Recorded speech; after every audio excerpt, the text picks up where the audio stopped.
Celebrity hunting season. Doesn't matter what I say, they're gonna get everybody eventually. Like, look, I don't think I did anything wrong, but we'll see. They even got poor Kevin Hart.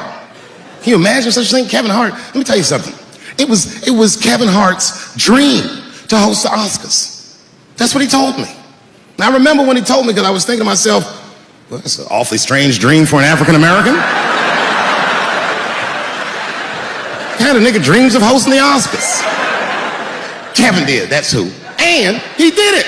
Against all the odds, Kevin became the most famous comedian this world has ever seen, and he got the job that only one black man before him had had. He was gonna host the 80th Oscars. And I don't know what you know about Kevin, but I know Kevin Hart is damn near perfect. As close to perfect as anybody I've ever seen. In fact, Kevin is precisely 4 tweets shy of being perfect. 10 years ago, Kevin had made some very homophobic comments. And I'm not going to repeat what he said, because this is Atlanta.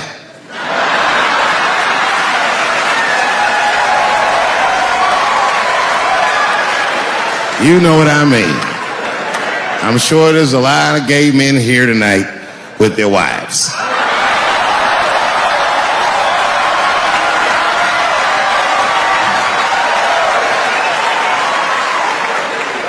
Far be it from me to offend anybody. All right, I'll tell you what he said.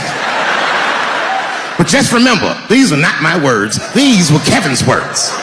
It was a long time ago. And I'm paraphrasing because I'm not good at telling other people's jokes. Okay, Kevin said that if his little son was demonstrating or exhibiting homosexual behavior around the house, that he'd chastise him. He'd say, hey, that's gay. And then he said he would smash a dollhouse over that child's head. Ooh, the gay community was furious. And I don't blame them. I got a lot of gay friends. And all of them, 100% of them, all have told me fucking horror stories about the shit they had to go through just to be themselves. Crazy, crazy stories. And in all those stories, I gotta say, not one of them has ever mentioned anything like their father smashing a fucking dollhouse over their head. Because clearly Kevin was joking. Think about it. You would have to buy this nigga a dollhouse to break it over his head in the first place. Does that sound right? Is anybody gonna do that? The gay community was upset, and then they put so much pressure on the Academy of Motion Pictures and Sciences that they went to Kevin and said, if you don't apologize to that community, then you cannot host these Oscars. And then Kevin said, fuck it, I quit.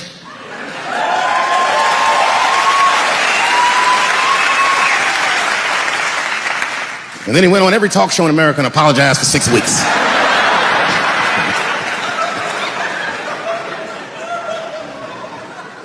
Kevin fucked up.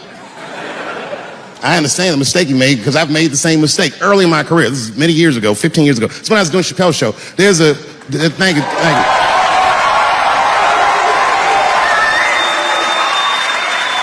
On network television, they have a department that's called Standards and Practices. This is the department that tells you what you can and cannot say on television. And if you're doing your job well, you should never hear from them. But if you're making Chappelle's show, you'll hear from these motherfuckers all the time.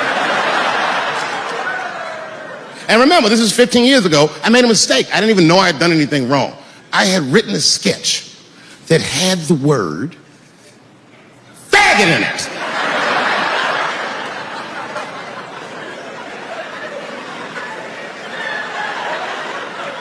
So I had to go to Standards and Practices. They call me up. I don't know why they're calling me, but I like the lady that runs the department. She's usually really fair and was one of my favorite people I've ever worked with. So she sits me down. We have a nice conversation. She tells me, oh, the sketches are great. I go, oh, fantastic. Well, then why am I here? She said, because, David, there's no way that you can ever say the word faggot on our network. I didn't know I did anything wrong. I didn't try to defend myself. I said, all right, fuck it. I'll take it out. Have a good afternoon. And as I was leaving, it occurred to me, hey, Renee, quick question. It's just a question. Seriously, I want to know, like, why is it that I can say the word nigger with impunity?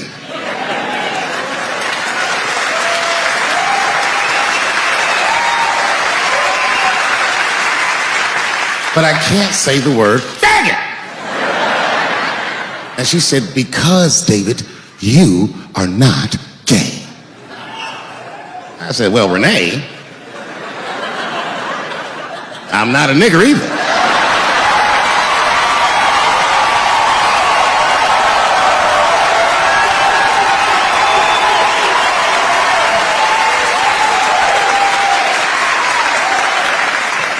But you see, what I didn't realize at the time and what Kevin had to learn the hard way is we were breaking an unwritten and unspoken rule of show business. And if I say it, you'll know that I'm telling you the truth. The rule is that no matter what you do in your artistic expression, you are never, ever allowed to upset the alphabet people.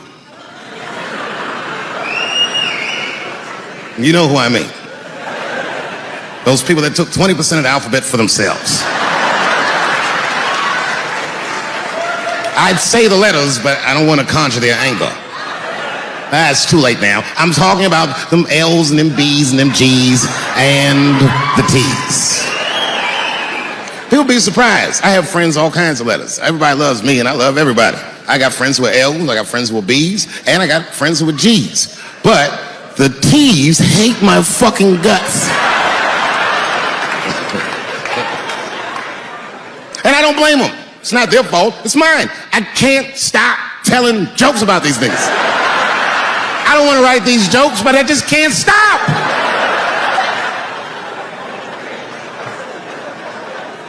You know, you hear all those letters together all the time, LBGT, LBGT, and you think it's just one big movement. It's not. All those letters are their own movement. They just travel in the same car together. And my guess is,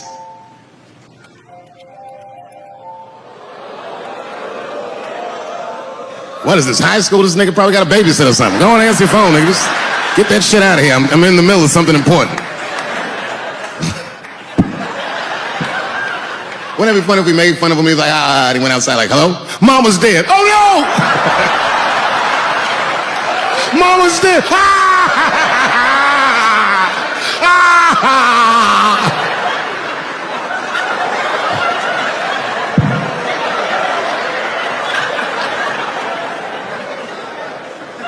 That was a weird timed phone call, wasn't it? It's like his phone is gay.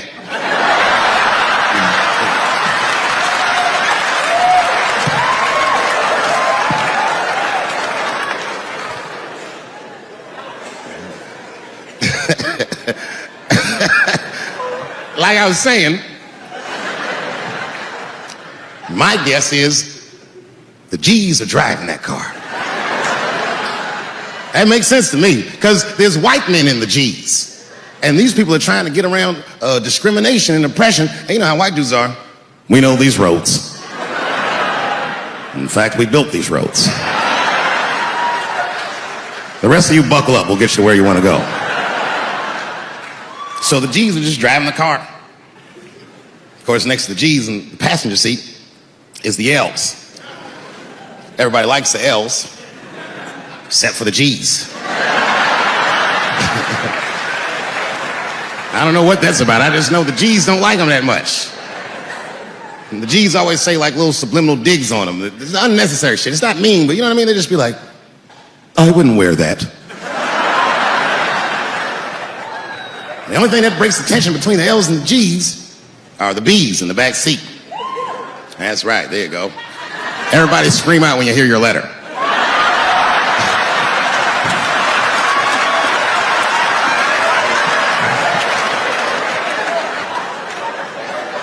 If it's one thing that the L's and the G's agree on, is that the B's are fucking gross.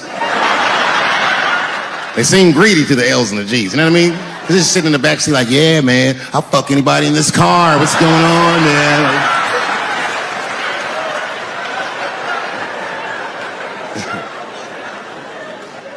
And sitting next to the B's, all the way in the backseat by themselves, looking out the window. That's the T's. Everybody in the car respects the T's, but everyone also resents the T's. It's not the T's fault, but everyone in the car just feels like the T's are making the trip take longer.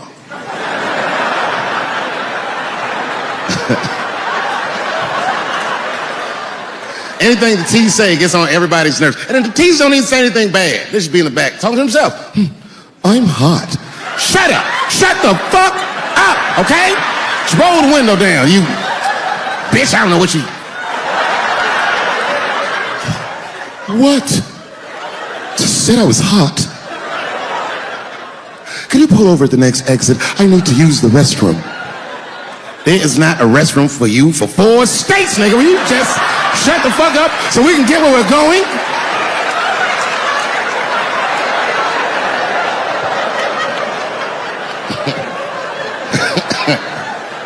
And just when that car can't get any more tense, the cues are a hitchhiker that they pick up on the road.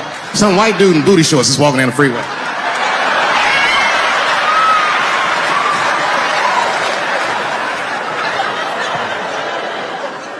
Jesus see him. That guy might be one of us. Hey, are you okay? You need some help? And he come over there with them booty shorts leaning on the window. Hey, what's going on, fellas? Lady? Whatever pronoun makes you feel comfortable in the back.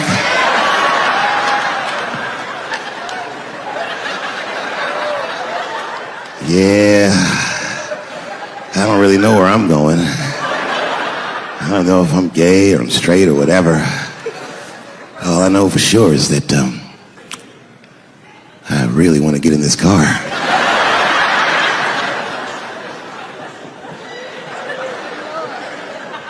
And they make him get in and sit in between the B's and the T's.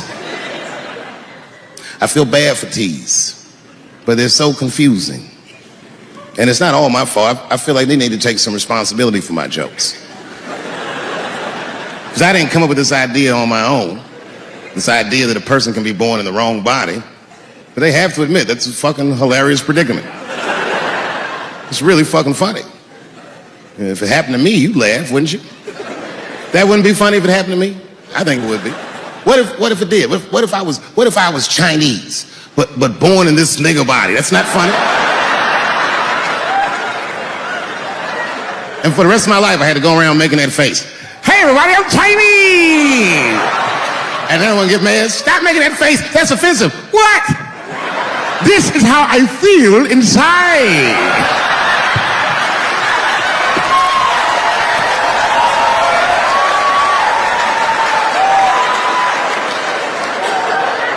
Americans generally respect one another's beliefs, even if they don't share those beliefs. I know I do. I respect everybody's beliefs except Amish people. Because they are the only ones that I can say clearly their God is wrong. The speed limit is 75 miles an hour in Ohio, and one lane of traffic is blocked by a goddamn horse and buggy. Nigga, your God is ridiculous. All the Amish people around my way know me, too. Not from television, obviously. They know me from the streets. Because when I see them horse and buggies, I'll pull the Porsche over and talk to them. Ezekiel. Ezekiel, are you sure that God doesn't want you to have any of this technology or this energy? Huh? Huh? I can't hear you, nigga. Let me turn this air conditioner off. What did you say? And them niggas be like, get away from me, ye. Ye tried to tempt me like the devil. Devil? Nah, bro. I'm trying to put you on to the game, Zeke. It's a big world out here, nigga. I just went 25 miles in 30 minutes. That's a day's journey for you. You don't even know what the weather's gonna be tomorrow, do you? I do. You don't even know that there's a valuable Pokemon right on your shoulder. Beep, ta-ta. Then I drive away. Huh? Oh, my vape pen? You wanna hit my vape pen? Oh, sorry, nigga, I'm trying not to get herpes. My bad. I've been playing cat and mouse with herpes for 30 years now, but every night I go to the club, I'll be like, not tonight, herpes. No disrespect, I'm not saying you have herpes, I'm just saying 1 out of 5 people do. So let's just all be careful around this motherfucker and make sure that we leave with the lips we came with.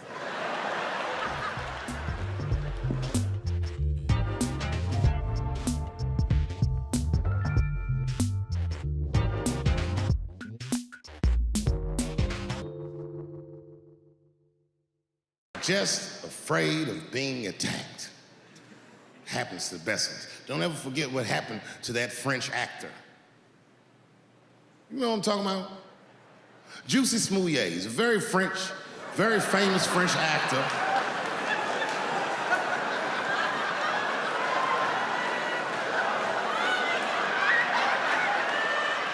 Y'all never heard of Juicy Smouillet?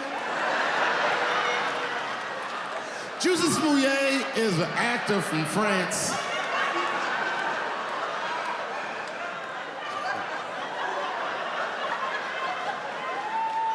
And he became famous on a show called Empire. One night, he was in Chicago late at night and was the victim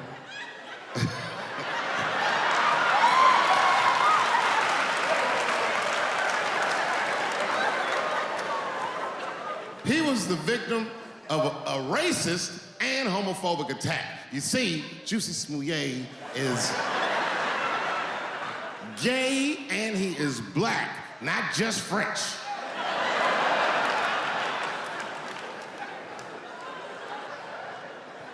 Oh, it was a crazy story. Apparently, when he was walking down the street late at night, 2 white men came out of the shadows with MAGA hats on and beat him up. Tied a rope around his neck, called him all kinds of niggas, and put some bleach on him and ran off into the night. This shit was like international news. And everybody was furious, especially in Hollywood. It's all over everybody's Twitter feed and Instagram page. Justice for Juicy and all this shit. The whole country was up in arms. It was talking about it all the time on the news. And for some reason, African Americans, we were like oddly quiet. We were so quiet about this shit that the gay community started accusing African American community of being homophobic for not supporting him. What they didn't understand is that we were supporting him with our silence. Because we understood that this nigga was clearly lying.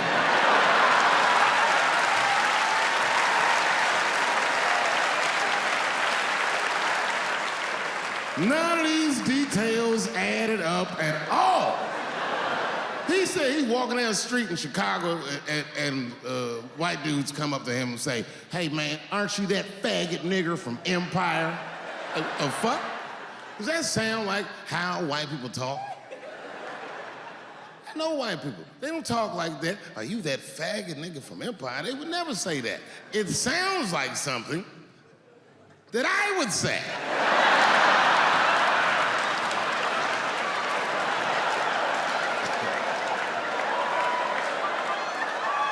If you're racist and homophobic, you're not even gonna know who this nigga is. You can't watch Empire.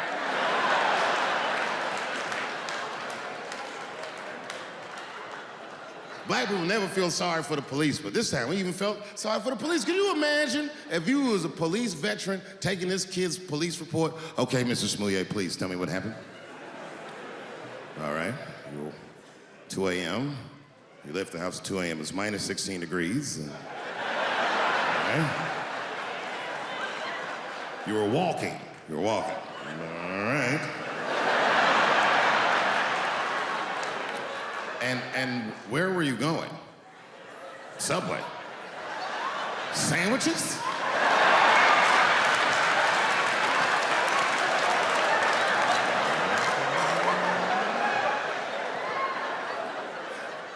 That's when the men approached you?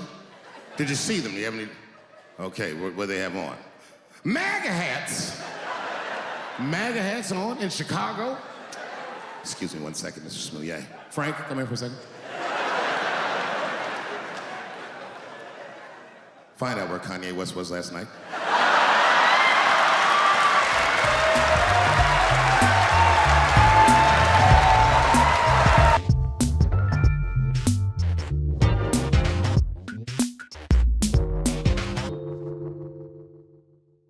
I actually write jokes backwards.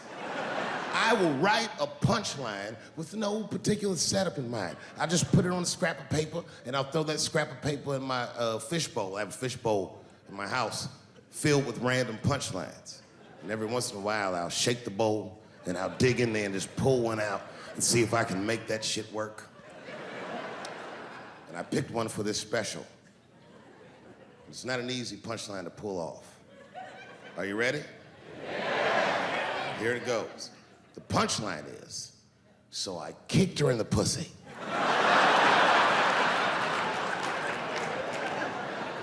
I haven't finished the joke yet. I just know whatever happens in the beginning of the joke, at the end of the joke, for some reason, I'm gonna kick somebody in the pussy. And it's going to be hilarious. When I was growing up, I was probably about 8 years old, and at the time, we were living in Silver Spring. My parents did just well enough so that I could grow up poor around white people.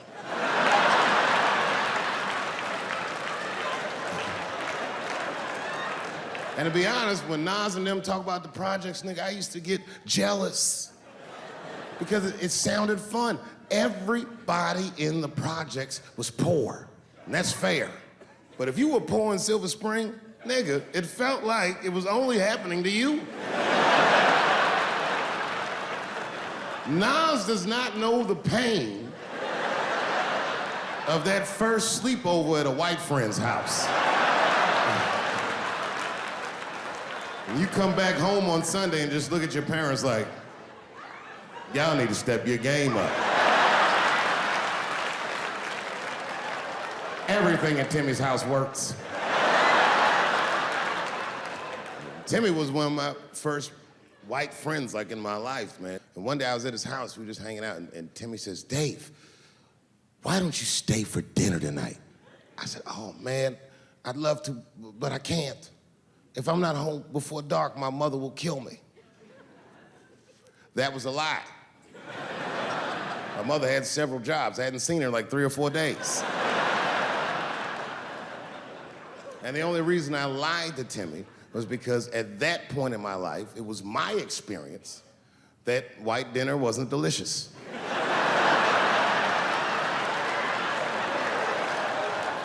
I'd rather go home and fry some bologna or some shit like that.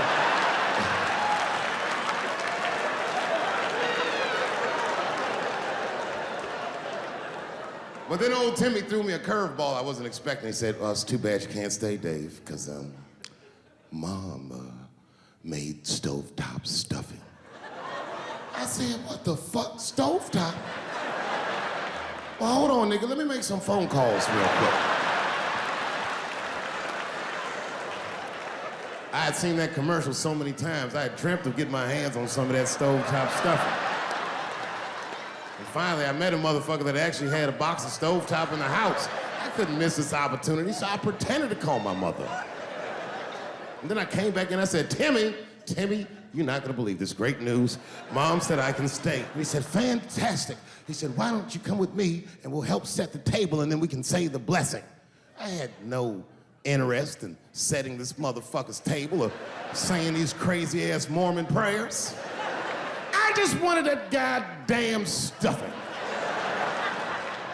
So I told Timmy, I said, you know what, I'd love to help, but let me go wash my hands first. My plan was simple. Wash my hands slowly, and by the time I'm done, the table will be set, the blessing will be said, and all that there will be left to do is eat. Went to the bathroom. I washed my hands very slowly. I must have been in there for about 10 minutes. And suddenly, one of his mothers came to the door.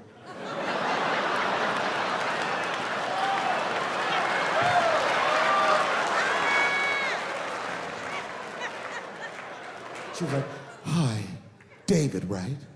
I said, yes, ma'am. She said, Timmy tells me that you're planning on staying for dinner.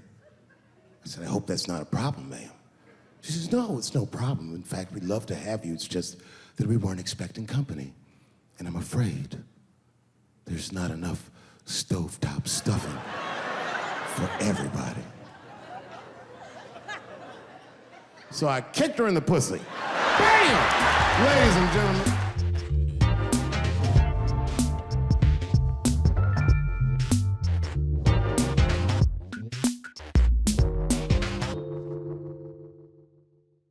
Don't forget who I am. Don't forget what I am. I am a black dude. And don't ever forget how I got here. My ancestors were kidnapped. I don't even know where the fuck I'm from. They were put on the bottom of boats. They sailed them across the Atlantic. Many of them died. Only the strongest survived. And once they got here, they beat the humanity out of my people. They turned us into beasts of burdens. They made us do their work. And the irony is, hundreds of years later, they called us lazy. We fought in the Civil War. We damn near freed ourselves. Then in Reconstruction, black people did great. My great-grandfather was a very wealthy man. But then the black coats came, Jim Crow came, and it was 100 years of unspeakable oppression again. Lynchings, all kinds of terroristic acts to keep us in the margins of society. And yet we still fought. And Dr. King was born. And then things got better.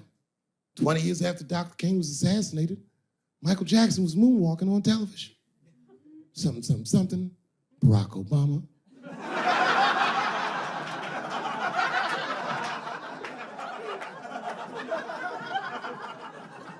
Donald Trump, and now here we all are.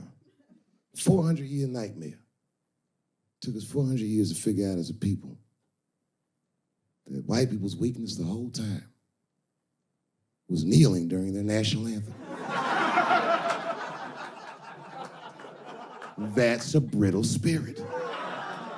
That's right, nigga. On the rock, it's regular. Ah! Ah! What are you doing, nigga? Stand up!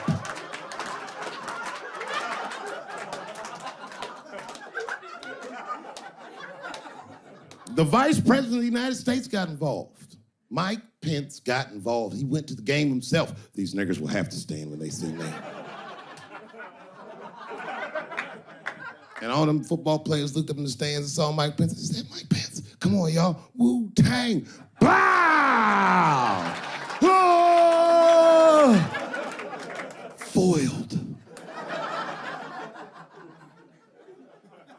Brittle spirit. I could kill every white person in America at one time. You know how I'd do it? I would just wait for the Super Bowl. And right when they sang the national anthem, I'd have O.J. Simpson walk to the 50-yard line with them bad knees. Is that O.J. Simpson on the field? What the hell is he doing here? Oh, I know what he's gonna do. Stop him!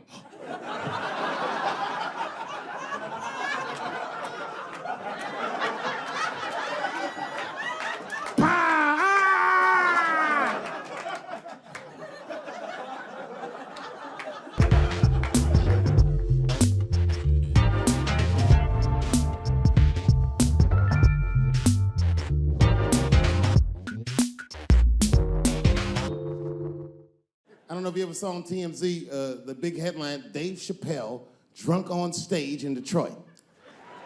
Well, if you saw it, I wasn't drunk. I had smoked some reefer with some rappers. Yeah. I don't know if you know anything about hanging out with rappers, but their weed is very strong. Stronger than what I was accustomed to. The article goes on to say I was booed off stage, which is also incorrect. I was booed. I did not leave. It was a long bump. It was a fucking nightmare. 2 puffs of weed, that's all it was. 2 puffs. I never had that happen where I take 2 puffs of weed. I looked at the guy next to me, I was like, I'm gonna bomb, nigga, I can feel it. And that guy called my name, Dave Chappelle. Niggas was like, you know, normally when you do a comedy show, you guys don't know what it looks like up here, but niggas be looking up at you like. That's how the show started. Didn't take long for the faces to switch up, like, what the fuck? They started looking amongst themselves. So I knew I wasn't doing good. I don't remember what I was saying. It just took one person to break the ice. It's a black lady with a Ford Motor shirt on. Stood up suddenly. Fuck you, Dave Chappelle. I said, excuse me? She said, I worked all week for this shit, and this show sucks. And in a weird act of racial harmony, a conservative white guy stood up and backed her up. Yeah! The whole crowd band together and started chanting, we want our money back. We want our money back. I said, oh shit. I snapped out of it. Good people of Detroit, hear me now. You will never get your fucking money back. Fuck that. I said, I'm like Evel Knievel. I get paid for the attempt. I didn't promise this shit would be good. Boo, they said, fuck you. This went on for a long time. And then after the show, I felt so bad, I took half of the money from the show, thousands of dollars. I said, I'm gonna give this to charity. You know what I did? I bought $25,000 worth of bubble gum and drove around Detroit and handed it out to the homeless so they could chew it and still be hungry.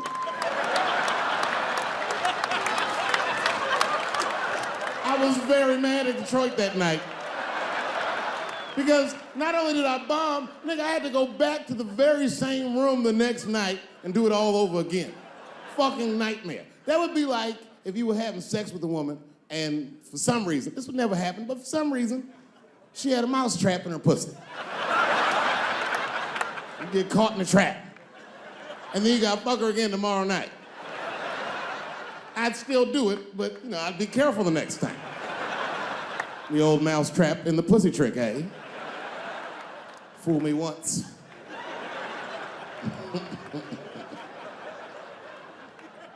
Yeah, it was a tough time. And I wanted to give up sometimes. I almost did give up, but then right before I gave up, I decided not to. But I made the call. They answered the phone. Hello? Dancing with the Stars. I said, not yet. Not yet. Yeah. Oh, if you see me on that shit, it's over. Trust me. My spirit is broken. If you see me waiting for them judges,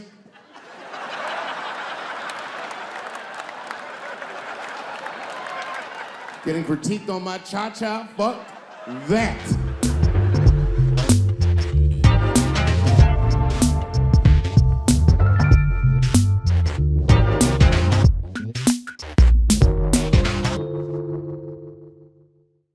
I've been watching that new OJ show. I can't get enough of that shit. Doesn't it bring back good memories? But I forgot how, like, just how polarizing that OJ case was. And you know, I've met OJ Simpson on 4 different occasions in my life. And before the end of the show, I will tell you about each of those occasions. The first time I met O.J. Simpson, I was in Santa Monica. Santa Monica? Yeah. I can't believe a black dude was like, Santa Monica. He was the last niggas I was expecting to say that. Let's see your shoes. You got some Vans on, nigga? What you got on? Santa Monica! You? At the time, I was 18. I had done a show, and then a guy from the club came up and was like, hey, O.J. Simpson's here, and he said he wants to meet you. I said, what? Fuck yeah. I ran down the steps, and O.J. was down there. He was like, hey, yo, man, how are you? It's very good to meet you, and you're doing really good work, and I hope good things happen for you in your life. I was like, man, thanks, Mr. Juice. Standing beside him, well, I don't know the nice way to say this, his soon-to-be slain wife. Ladies and gentlemen, man the fuck up or you're not gonna make it through the end of this show. Just man the fuck up. She's dead, you already know, we know what happened. We don't know who did it, but we know what happened.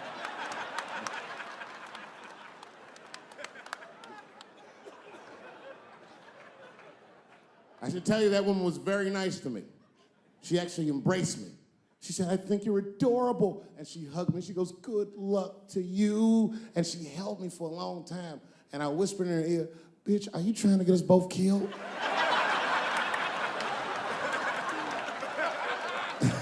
I'm just kidding, I didn't say that. But that was the first time in a nutshell. The second time I met O.J. Simpson.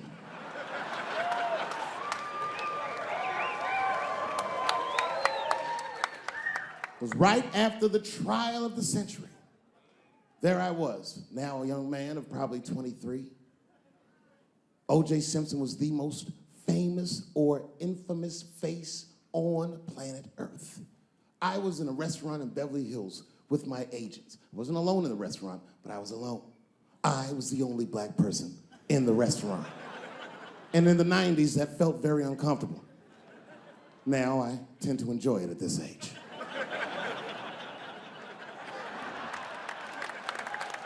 I was having dinner with my agents, celebrating a deal that they told me was lucrative, but I later learned fucking sucked. And suddenly, a group of women walked by. Every race was in that group.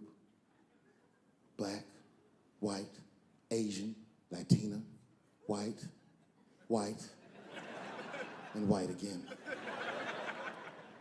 They were all gorgeous. I watched them walk by. Then, I saw a familiar face. Al Collins, the man from the infamous Bronco chase, walked by and embraced one of the women, and they walked towards the door. Couldn't believe what I saw. And then, close behind him, was O.J. Simpson, newly released from jail. The restaurant fell still. I was shocked. I didn't mean to say it out loud, but it just came out. O.J. He stopped, turned around to see who said it, saw my black face, and correctly assumed it was me.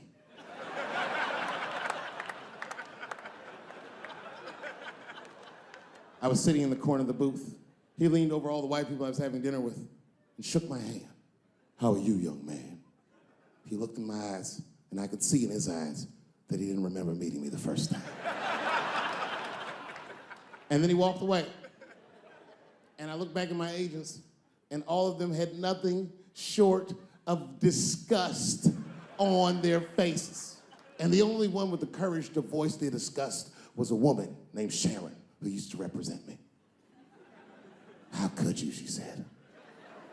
How could you shake hands with that murderer? I said, Sharon, with all due respect, that murderer ran for over 11,000 yards.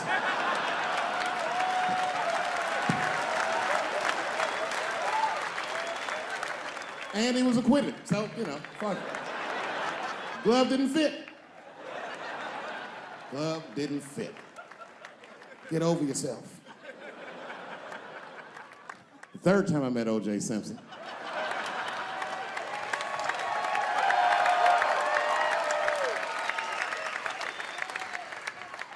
Third time I met O.J. Simpson, I was doing great in life.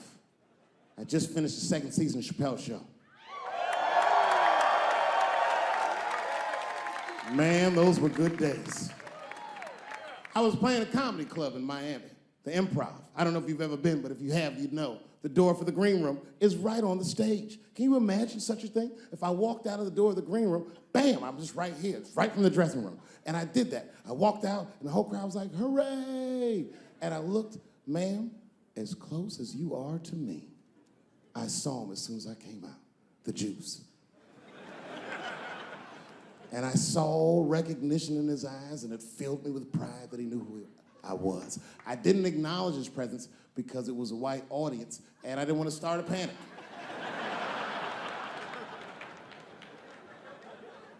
But I did my show. Show went great. I said, good night, everyone. They all said, yay! And I didn't say nothing to OJ, but I just gave him the signal, let him know I knew he was there. And I walked into the green room, and OJ was already in there. I was like, how the fuck is this possible? I was scared. And then my friends came in, and we all started talking. We sat down on the couch, and I'm just telling you what I saw with my own eyes. You can believe me or not believe me. But in my experience, O.J. Simpson, one of the nicest men I'd ever met. He was nice to me. He was nice to my friends. The conversation was filled with warmth and levity, humor, and wisdom.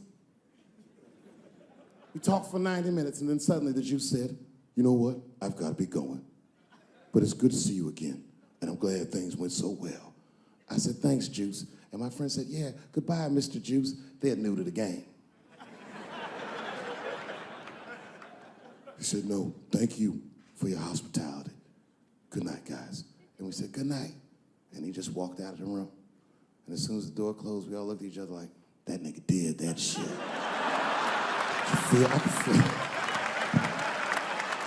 I could feel like murder in the room.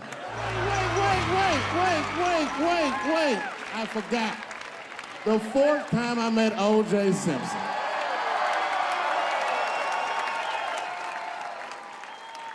The fourth time is not the funniest time, but it was the last time I'd see the Juice.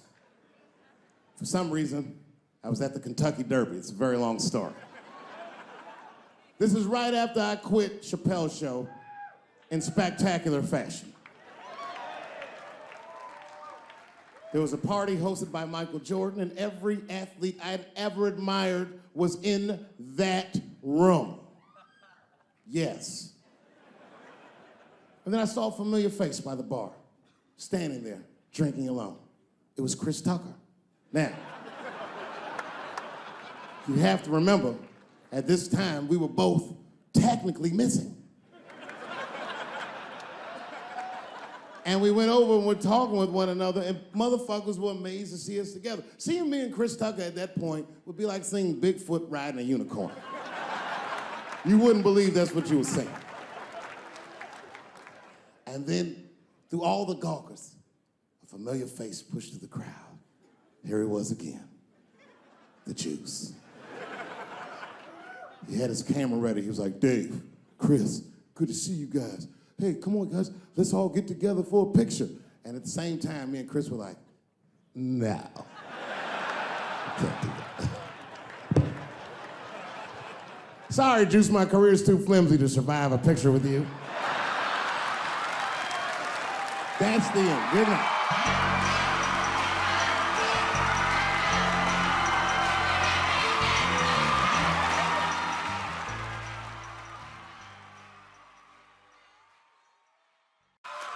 Women go to restaurants and lose their goddamn mind. They got to order from that expensive side of the menu, the side with the steak and the lobster and the Dom Perignon. Guys like to give them that little warning too, huh? Ooh, honey, you understand? That's the fucking side of the menu, you understand that? It's steak, lobster, and dick. It is a combination.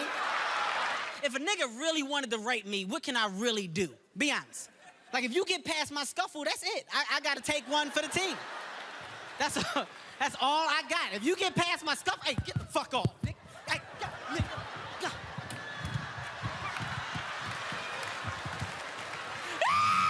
Ladies, you gotta start taking some responsibility for your own miserable life. If you over 25 years old, you still walking around here talking about niggas ain't shit, bitch, you need to grow the fuck up with your irresponsible ass.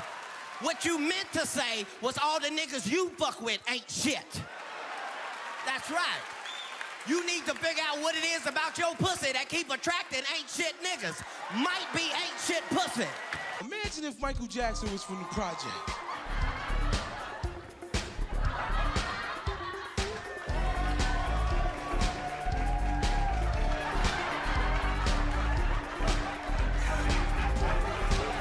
What if Michael Jackson's on crack? Was shocked when they saw that tape. Police whooping black folks in the black community ain't no new shit. When I saw that, I thought it was a fucking new... The issue was not whether Lorena Bobbitt did what her husband claimed she did. The facts about the act were evident. She cut his dick off. Drove down the highway and threw it out the window. Car 111, I want you to proceed down on the freeway. See if you can't locate a dick. She obviously got 20/20 vision. She found a little thing. It was very difficult to find. The Los Angeles Police Department is actively searching for Mr. Simpson. You know who the real victim is? Ike. Ike Turner. Because Ike was the king of the woman beaters till OJ took his title. Don't nobody give a fuck about OJ and all that old punk ass shit. Niggas just want to know when is the next riot. Fuck that. We, the jury, find the defendant, Orenthal James Simpson, not guilty of the crime of murder. I want Johnny Cochran in my corner. He was like a magician. It was a, if it don't fit, you must acquit.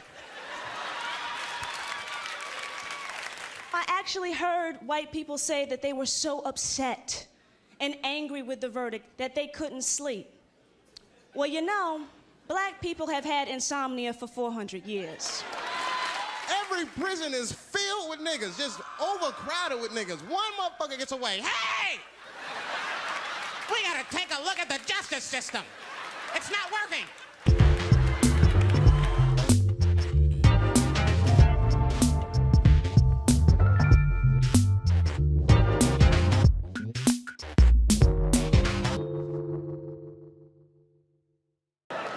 I must tell you, I've never had a problem with white people ever in my life.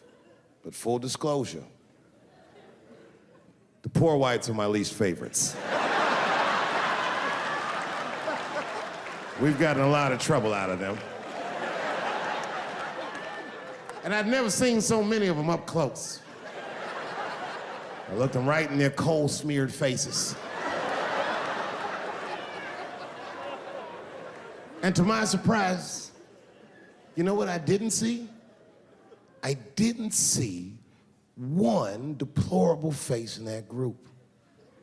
I saw some angry faces and some determined faces, but they felt like decent folk. No, they did. In fact, I'm not even lying, and I didn't sound fucked up, but I felt sorry for them. I know the game now.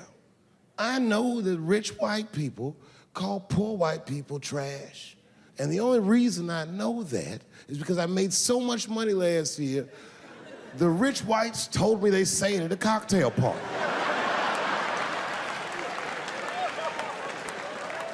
And I'm not with that shit. And I stood with them in line like all of us Americans are required to do in a democracy. Nobody skips the line to vote. And I listened to them. I listened to them say naive, poor white people things. Man, Donald Trump's gonna go to Washington and he's gonna fight for us. I'm standing there thinking to my mind, you dumb motherfucker.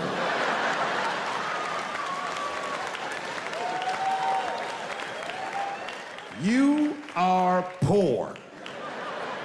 He's fighting for me.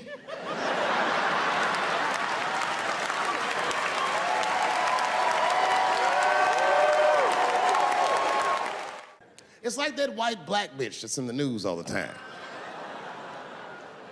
Rachel Dolezal. She always says that. She's a white woman, but then she dressed up like a nigga and shot her way up to the very top of blackness. But how far is Rachel willing to go? What is Rachel willing to do so that we blacks can believe that she believes she's actually one of us? Bitch, are you willing to put a lien on your house so that you can invest in a mixtape that probably won't work out?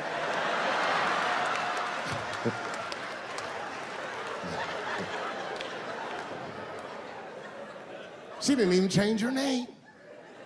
Didn't even change her name. Her name is Rachel. I can't believe in that name.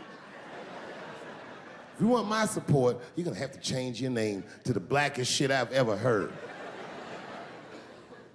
Bitch, you're gonna have to change your name to Draymond Green. I don't know a blacker name than that. That shit is black on paper. If you type Draymond Green into Airbnb, that shit will log off automatically.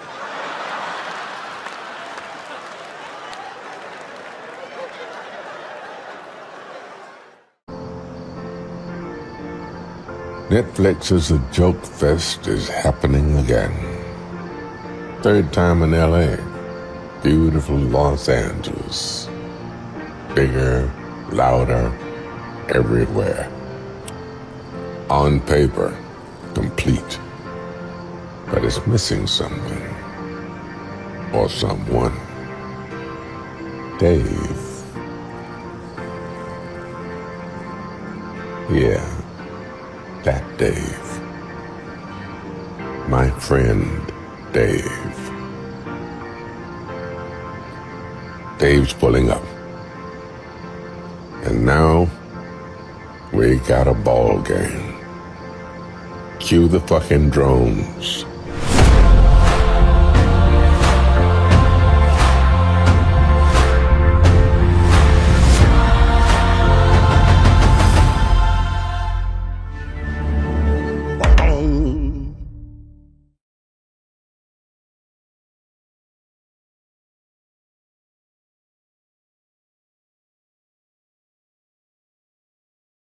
I give all married men the same advice, gay or straight.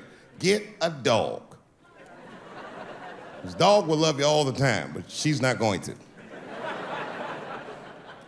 It's real talk. I didn't even know about dogs, and my kids got the dog. They brought him home from the shelter, and I didn't even want him. They were like, "Can we keep him?" I said, "Nope." I said, "Where'd you even get this dog?" They're like, "We got him from the shelter." I was like, "Ugh." Probably something wrong with him. Can't keep him. And then my kids started crying and screaming like the dog had gambling debts. "Please, Dad, if you don't let us keep him, they're gonna kill him." I was like, "Oh." All right, you can keep him. And this dog was a menace. I hated his guts. Then one night I'd smoked a bunch of weed and I was eating a sandwich and Baba came over. Baba's the dog. He came over and was staring at me. This will make you very uncomfortable if you're just looking at you usually.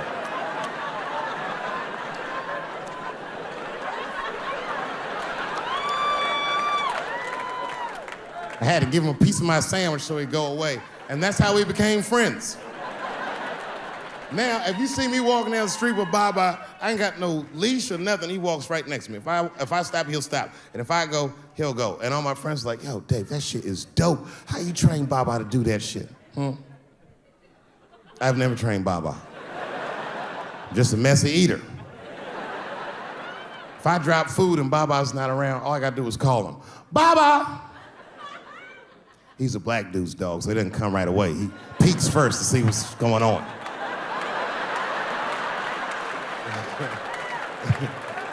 I gotta tap my foot so he can see the food. "Over here, little buddy." And he's like, "Thanks, Dave." And he'll come get it and run off. But he knows all my habits. Like if he smells weed in the house, he'll be like, "Nah, this motherfucker's about to eat." And he'll just come running.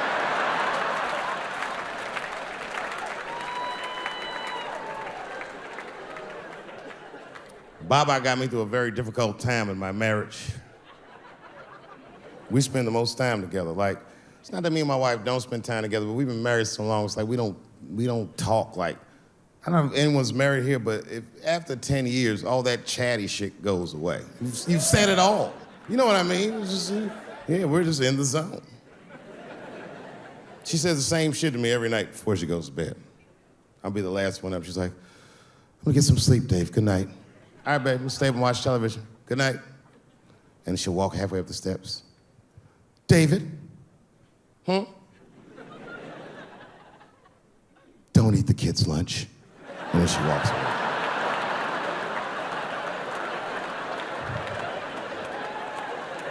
Well, the crazy shit is I don't even eat their lunch anymore. Back in the day, I used to eat that shit. You know how that goes. I might smoke some weed in the middle of the night and she'll leave neatly wrapped sandwiches all over the kitchen. I'm gonna eat it.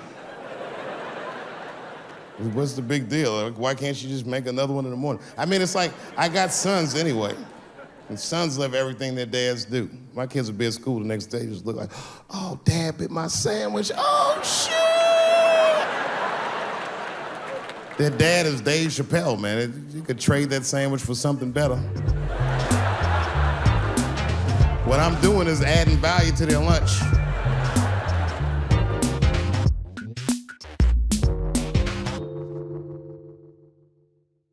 It's great to be here tonight. So thank you very much for your participation. Oh, Jesus!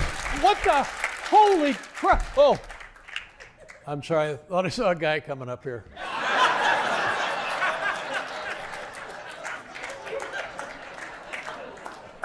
Was it? It's just a waiter? Oh, I'm so sorry. It's just been a little alarming. You know what I mean?